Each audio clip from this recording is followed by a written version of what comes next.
హ్మ్. ఒక్క నిమిషం ఆగండి. మీరు ఇంట్లో వాడే టాబ్లెట్స్‌ని ఇలా 2 ముక్కలు చేసి వాడుతున్నారా? మీరు చేసేది చాలా చిన్న పనే అయ్యుండొచ్చు. కానీ అది ఎంత పెద్ద తప్పో మీకసలు తెలుసా? హాయ్, హలో అందరికీ నమస్తే. మీరు మందులు తెచ్చుకున్నప్పుడు ఎప్పుడైనా వాటి పేర్ల చివర ఎస్ఆర్, సిఆర్, ఈఆర్, ఈసీ అనే కోడ్స్ ఉంటాయి. గమనించారా? లేదు కదా! అసలు ఈ కోడ్స్ ఏంటి? ఇవి ఎందుకున్నాయి? రండి, ఈరోజు మనం వీటి గురించి వివరంగా మాట్లాడుకుందాం. దీనికంటే ముందుగా జైడీ ఫార్మసిస్ట్ ఛానల్‌ని సబ్స్క్రైబ్ చేసుకోండి. ఇలాంటి మరిన్ని మంచి వీడియోల కోసం. అసలు ఈ ఎస్ఆర్, సిఆర్, ఈఆర్, ఈసీ అంటే ఏమిటి? మామూలు టాబ్లెట్స్ కన్నా ఈ టాబ్లెట్స్‌లో ఏంటంత స్పెషల్? ఈ టాబ్లెట్స్ వాడేటప్పుడు మనం వీటిని ఎలా వాడాలి? మనం ఎటువంటి పొరపాట్లు చేయకూడదు అనేది మనం చాలా సింపుల్‌గా తెలుసుకుందాం. రండి. ముందుగా మనం మామూలుగా వేసుకునే టాబ్లెట్స్ గురించి మాట్లాడుకుందాం. మనం జనరల్‌గా వేసుకునే టాబ్లెట్స్ మనం వేసుకోగానే మన కడుపులో చేరి, అవి రక్తంలో త్వరగా కరిగిపోయి వాటి వర్క్‌ని స్టార్ట్ చేస్తాయి. ఈ టాబ్లెట్స్ మన బాడీలో కొద్ది గంటలు మాత్రమే పనిచేస్తాయి. కాబట్టే ఈ టాబ్లెట్స్ మనం రోజుకి 2 లేదా 3 సార్లు వేసుకోవాల్సొస్తుంది. కానీ బీపీ, షుగర్ లాంటి కొన్ని సమస్యలకి మన బాడీలో మెడిసిన్ ఎప్పుడూ రోజంతా ఒకే స్థాయిలో మెయింటైన్ అవ్వాలి.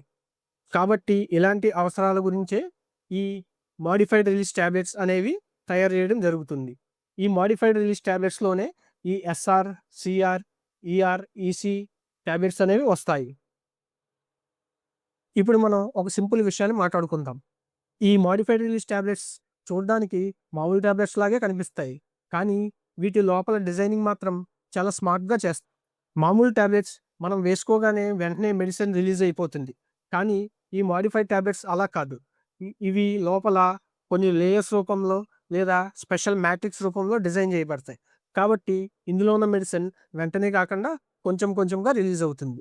దీనికి మనం చిన్న ఉదాహరణగా చెప్పుకున్నట్టయితే, ఒక బాటిల్‌లో వాటర్‌ని మనం క్యాప్ తీసి రిలీజ్ చేస్తే ఒకేసారి రిలీజ్ అయిపోతుంది.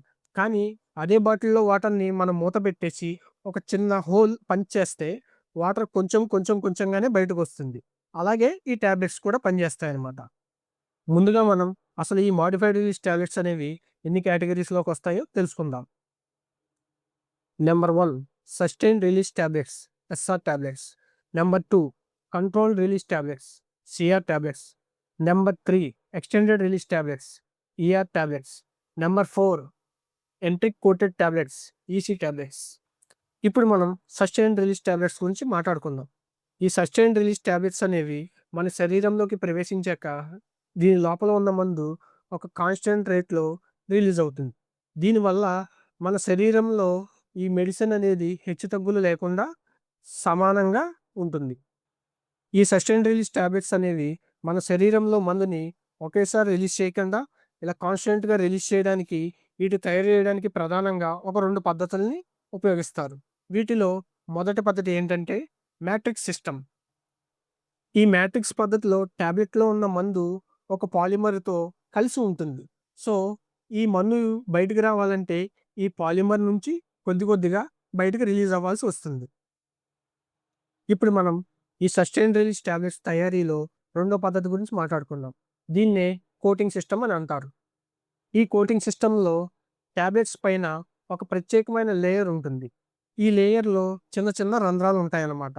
మనం ఎప్పుడైతే టాబ్లెట్ వేసుకుంటామో అది మన కడుపులోకి వెళ్ళిన తర్వాత నీరు ఈ రంధ్రాల ద్వారా ప్రవేశించి ఆ మందుని కొద్ది కొద్దిగా నెమ్మదిగా బయటకు తీసుకొస్తుంది.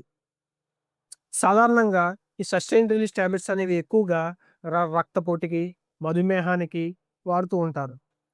ఇప్పుడు మనం ఈ కంట్రోల్ రిలీజ్ టాబ్లెట్స్ గురించి మాట్లాడుకుందాం.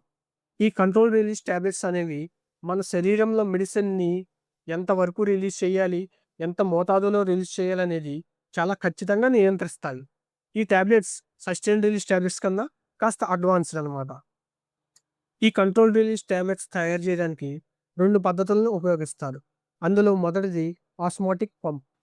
ఈ ఆస్మోటిక్ పంప్ విధానంలో టాబ్లెట్ పైన ఒక చిన్న లేజర్ హోల్ ఉంటుందన్నమాట.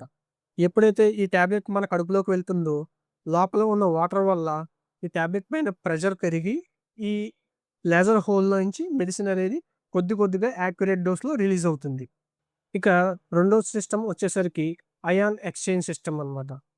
ఈ అయాన్ ఎక్స్‌చేంజ్ సిస్టమ్‌లో ఇక్కడ మందు కొన్ని ప్రత్యేకమైన రెజిన్స్‌తో కలిసి ఉంటుందనమాట. ఈ మందు ఎప్పుడైతే మన డైజెస్టివ్ సిస్టమ్‌లోకి ఎంటర్ అవుతుందో, అక్కడ డైజెస్టివ్ సిస్టమ్‌లో ఉన్నటువంటి అయాన్లతో కలిసినప్పుడు మాత్రమే బయటికి రిలీజ్ అవుతుంది. సాధారణంగా ఈ కంట్రోల్ రిలీజ్ టాబ్లెట్స్ అనేది తీవ్రమైన నొప్పి, బీపీ మరియు మూర్ఛ వ్యాధుల్లో ఎక్కువగా ఉపయోగిస్తూ ఉంటారు. ఇప్పుడు మనం ఈ ఎక్స్‌టెండెడ్ రిలీజ్ టాబ్లెట్స్ గురించి మాట్లాడుకుందాం. ఈ ఎక్స్‌టెండెడ్ రిలీజ్ టాబ్లెట్స్ అనేవి జనరల్‌గా మన శరీరంలో చాలా ఎక్కువ సేపు ఉంటాయి. అంటే ఫర్ ఎగ్జాంపుల్ ఒక 12-24 అవర్స్ వరకు మన శరీరంలో వీటి ప్రభావం చూపించగలవనమాట. దీనివల్ల మనం మందును రోజుకి ఒకసారి వేసుకుంటే సరిపోతుందనమాట. ఈ ఎక్స్‌టెండెడ్ రిలీజ్ టాబ్లెట్స్ తయారీలో 2 పద్ధతులను ఉపయోగిస్తారనమాట. అందులో మొదటిది పాలిమర్ మ్యాట్రిక్స్ అనమాట. ఈ పాలిమర్ మ్యాట్రిక్స్ పద్ధతిలో మందు టాబ్లెట్‌లో ఒక జెల్ లైక్ స్ట్రక్చర్‌లో ఉంటుందనమాట. ఎప్పుడైతే ఈ టాబ్లెట్ మన కడుపులోకి వెళ్తుందో, అప్పుడు ఇది మందు స్లోగా కొద్ది కొద్దిగా బయటకి రిలీజ్ అవుతుంది. ఇక రెండో పద్ధతొచ్చేసరికి మల్టీ లేయర్ కోటింగ్ అనమాట. ఈ మల్టీ లేయర్ కోటింగ్‌లో టాబ్లెట్ అనేది లేయర్స్‌లా కోటింగ్ లాగా తయారవుతుందనమాట. ఈ టాబ్లెట్ ఎప్పుడైతే మన కడుపులోకి వెళ్తుందో, ఈ లేయర్స్ అనేవి ఒక్కొక్కటిగా స్లోగా కరుగుతూ మందుని రిలీజ్ చేస్తాయి. సాధారణంగా ఈ రకమైన మాత్రలు మనకి బీపీ, డిప్రెషన్, యాంగ్జైటీ అండ్ డయాబెటిస్‌కి ఎక్కువగా ఉపయోగిస్తారు. ఇప్పుడు మనం ఎంట్రిక్ కోటెడ్ టాబ్లెట్స్ గురించి మాట్లాడుకుందాం. ఈ ఎంట్రిక్ కోటెడ్ టాబ్లెట్స్ అనేవి మన కడుపులో కరగకుండా పేగులో మాత్రమే కరిగేలాగా ఒక స్పెషల్ కోటింగ్‌తో తయారు చేయబడతాయి. ఈ మందుల్ని ఎందుకు తయారు చేస్తారు అంటే, కొన్ని రకాల మందులు మన కడుపులోకి వెళ్ళిన తర్వాత అక్కడ మన కడుపులో ఉన్న అసిడిక్ పీహెచ్ వల్ల వాట్ మనకి అసిడిటీ లేదా అల్సర్స్ ఫార్మ్ అయ్యే ఛాన్స్ ఉంది. అలాగే ఆ మందుల యొక్క స్వభావం కూడా మారిపోయే ఛాన్స్ ఉంది. అందుకే ఇవి కడుపులో కాకుండా మన ప్రేగుల్లోకి వెళ్ళేదాకా కరిగి వాటి పనిని ప్రారంభిస్తాయి. సాధారణంగా ఈ రకమైన మాత్రలు యాస్పిరిన్, అలాగే మనం గ్యాస్‌కి ఉపయోగించేటువంటి ఒమిప్రోజోల్, పాంటప్రోజోల్ టాబ్లెట్స్‌లా ఎక్కువ ఉపయోగిస్తూ ఉంటారు. సో, ఇప్పుడు మనం తెలుసుకోవాల్సిన చాలా ముఖ్యమైన విషయం ఏమిటంటే, ఈ మోడిఫైడ్ రిలీజ్ టాబ్లెట్స్‌ని మనం కొరకడం గానీ, 2 ముక్కలు చేసి వాడడం గానీ ఎట్టి పరిస్థితుల్లో చేయకూడదు. ఎందుకంటే అలా చేస్తే వీటి యొక్క డోసేజ్ ఫార్మ్ అనేది మారిపోతుంది.